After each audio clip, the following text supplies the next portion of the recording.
بسم اللہ الرحمن الرحیم اللہم صلی علی سیدنا و مولانا محمد وعلی آلہ و صحبہ و بارک وسلم۔ خواتین و حضرات، حاضرین باتمکین، جامعہ ذریعہ ملتان کے ویب ریڈیو سے میں ڈاکٹر رانا محمد نعیم آپ سب کو خوش آمدید کہتا ہوں۔ آج کے ہمارے گفتگو کا موضوع ہے youth tilted toward social media.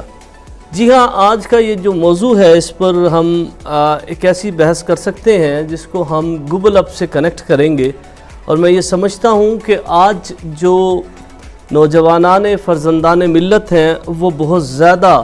Attach ہو گئے ہیں ایسی چیزوں سے جو کہ میٹیریلسٹک ہیں۔ ہم یہ دیکھتے ہیں کہ معاشرے کے اندر لوگوں کا چلنا پھرنا، بولنا، بیٹھنا، اٹھنا، دامے درمے سخنے، وہ صرف تن من دھن کی بازی اس لیے لگائے ہوئے ہیں کہ انہیں اس چیز کی ضرورت ہے جو ان کے پاس نہیں ہے۔ وہ ایسے خواب دیکھتے ہیں یا وہ ایک ایسی تصویر کشی کرتے ہیں اور اس کو پا لینے کی ضرورت کرتے ہیں جو کہ وہ نہیں پا سکتے۔ میں یہ سمجھتا ہوں کہ آج کے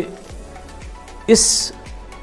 ٹریجڈی کو ہم اس نظر میں دیکھ سکتے ہیں کہ لوگوں کا ان چیزوں کے ساتھ اٹیچ ہونا جو کہ ان کے پاس نہیں ہے، وہ ایک ایسا لر ہے، اور وہ لر for anything, it could be the thing which you just dream, اور اس ڈریم کے اندر وہ اتنا آگے چلے جاتے ہیں، اور وہ تمام خواہشات جن کی وہ خواہش کرتے ہیں دراصل وہ اس سوشل میڈیا کے تھرو ان کے پاس آتی ہیں، جس پر وہ کسی بھی قسم کا کرائم کرنے پر بھی فخر محسوس کرتے ہیں۔ ہم نے یہ دیکھا ہے کہ بہت سے لوگوں نے اپنے آپ کو بھی ختم کیا اور اپنے پورے کے پورے خاندان کو ختم کیا اور انہیں اسی گھر کے اندر دفن کر دیا، اور پھر بہت عرصے کے بعد یہ بات ڈسکلوز ہوئی کہ وہ رقم کے حصول کے لیے یا اپنے خواہشات کے حصول کے لیے ایسا کرنے پر مجبور ہوئے۔ سوال یہ پیدا ہوتا ہے کہ آپ جس گھر میں پلے بڑھے اور جوان ہوئے، ایسے کیسے ممکن ہے کہ آپ چند عارضی خواہشات کی وجہ سے اپنے پیاروں کو، اپنے خون ان کا پی لیں اور ان کو خود اپنے ہاتھوں سے قتل کر دیں؟ حضور والا، یہ بات روز ازل کی طرح آیا ہے کہ آج کے اس دور میں سوشل میڈیا جہاں ایک پازیٹیو کردار ادا کر رہا ہے، وہاں اس کا ایک بہت بڑا نیگیٹیوٹی پر مبنی کردار بھی موجود ہے۔ ہم یہ سمجھتے ہیں کہ نوجوانوں کو اس بات کو سمجھ لینے کی ضرورت ہے کہ اگر آپ کسی سے اچھے سے بات کریں گے، اگر آپ کسی سے بغیر کسی لالچ کے اس کی خدمت کریں گے، اگر آپ کسی ریلیٹیو یا پیرنٹس یا اپنے سے بڑوں کو اچھے سے ٹریٹ کریں گے، تو حق بیک آپ کو انسانوں سے ملے گا، نہ کہ سوشل میڈیا کی ڈیوائسز سے۔ سوشل میڈیا کی ڈیوائسز آپ استعمال تو کر سکتے ہیں، اور ان سے آپ کو حق بیک جو کہ ایک بونافائیڈ حق بیک ہے وہ نہیں مل سکتا۔ نوجوانان فرزندان ملت کے نام کے مجھے کس لیے نا عزیز ہو، تو میرے چمن کا گلاب ہے۔ مجھے کس لیے نا عزیز ہو، تو میرے چمن کا گلاب ہے بہت جواں تیرا حوصلہ، تیرے فکر و فن پہ شباب ہے، اور تیرا حرف حرف میں پڑھ سکوں، تیرا لفظ و معنی سمجھ سکوں، جو لکھی گئی ہو میرے عہد میں، تو وہ ایسی زندہ کتاب ہے، تو وہ ایسی زندہ کتاب ہے۔ بہت سی بار ہم نے ایسا بھی دیکھا ہے کہ حالات و واقعات اس قدر مشکل ہو جاتے ہیں کہ آپ کو چیزوں کے ساتھ ڈیل کرنا مشکل ہو جاتا ہے۔ جی ہاں، بالکل ہم یہ دیکھتے ہیں، اور ہماری ان برہنہ آنکھوں نے دیکھا کہ لوگوں نے ایسے اقدامات کیے کہ وہ خودکشی کرنے پر بھی مجبور ہوئے۔ لیکن پھر میں اس بات کی طرف آتا ہوں کہ وہ ایسے کون سے ناگزیر حالات و واقعات ہیں جن پر آپ اپنی جان جیسی قیمتی چیز کو بھی قربان کر دیتے ہیں۔ جی ہاں، ہم نے بہت سے سی ایس پیز دیکھے جن کا نام میں یہاں لینا چاہوں گا، جیسے کہ مفخر عدیل صاحب ہیں، ایک خاتون سی ایس پی ہیں، ابھی حال ہی میں کے پی کے میں ایک سی ایس پی ہیں جنہوں نے سوسائڈ کی۔ So I just want to know the cogent reason behind these tension, trauma and anxiety which is going to proliferate by taking a baby step and a baby step and a baby step on each day in everybody's life in Pakistan.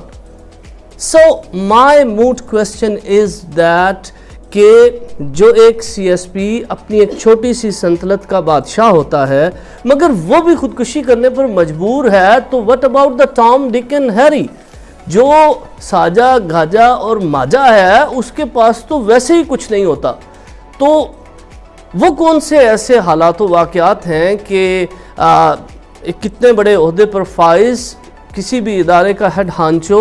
وہ خودکشی کرنے پر مجبور ہے؟ جی ہاں، یہ وہ معاملات اور تعلقات اور ایسی چیزیں ہیں جو کہ سوشل میڈیا اور ڈیوائسز کے تھرو آپ اپناتے ہیں، اور وہ جب ڈسکلوز ہو جاتی ہیں then you stand nowhere، آپ کو نہ معاشرہ ایکسیپٹیبلٹی کرتا ہے اور نہ آپ کو آپ کے گھر والے۔ تو ہمیں یہ دیکھنے کی ضرورت ہے اور یہ سمجھنے کی ضرورت ہے کہ ہمیں کس طرح سوشل میڈیا کی کسی بھی ڈیوائس کو ان اے پازیٹیو وے استعمال کرنا ہے۔ تو بہت سے دوست سوال کرتے ہیں، تو میرا ایک ہی جواب ہوتا ہے کہ اس مسئلے کا حل کیا ہے؟ تو میں یہ کہتا ہوں کہ what is your question؟ Islam is my answer because Islam is the best of the best of the best، اور آپ کی جو پلاننگز ہیں وہ آپ کی پلاننگز ہوں گی، مگر اللہ سبحانہ و تعالی is the best of the best of the best planner۔ تو بعض اوقات ہم یہ دیکھتے ہیں، یعنی کہ میں از خود نعیم دیکھتا ہوں کہ ہماری ذات پر ایسے بوجھ آ جاتے ہیں یا ہم اس قدر اپنے آپ کو بوجھل محسوس کرتے ہیں کہ میں خود بھی بہت سی چیزوں سے مایوس ہو جاتا ہوں۔ میں یہ سمجھتا ہوں کہ زندگی شاید ختم ہونے والی ہے، اور میں یہ سمجھتا ہوں کہ یہ جو غموں کا طوفان میرے اوپر امنڈ آیا ہے شاید یہ میں ہی ہوں جس پہ یہ طوفان آیا ہے، اور میں یہ سمجھتا ہوں کہ اب میری زندگی باقی نہ رہی، بٹ پھر مجھے امید کی ایک کرن نظر آتی ہے اور وہ یہ کہتی ہے کہ it's not the end of the life, it may be a bend in the life. So آخر میں یہی کہوں گا کہ مر بھی جاؤں تو کہاں لوگ بھلا ہی دیں گے مجھ کو، مر بھی جاؤں تو کہاں لوگ بھلا ہی دیں گے مجھ کو، اور لفظ میرے مرے ہونے کی گواہی دیں گے، اور عکس خوشبو ہوں بکھرنے سے نہ روکے کوئی، اور بکھر بھی جاؤں تو مجھ کو نہ سمیٹے کوئی، بخش سے کوئی نہ شکایت افلاک سے ہے، یہی کیا کم ہے کہ نسبت مجھے اس خاک سے ہے۔ اور آخر میں یہی کہوں گا کہ we belong to a special ummah and we must be proudful to be a Muslim، اور کائنات کے اندر مسلمانوں نے انتہائی اہم کارہائے نمایاں سر انجام دیے ہیں، اور میں یہ سمجھتا ہوں کہ انشاءاللہ عز و جل each among you at منسوام is آپ سب ہیرے اور موتی ہیں، اور میری یہ دعا ہے کہ خداوند آپ سب کو آسانیاں عطا فرمائے۔ ربنا آتنا فی الدنیا حسنۃ وفی الآخرۃ حسنۃ وقنا عذاب النار۔ Thank you.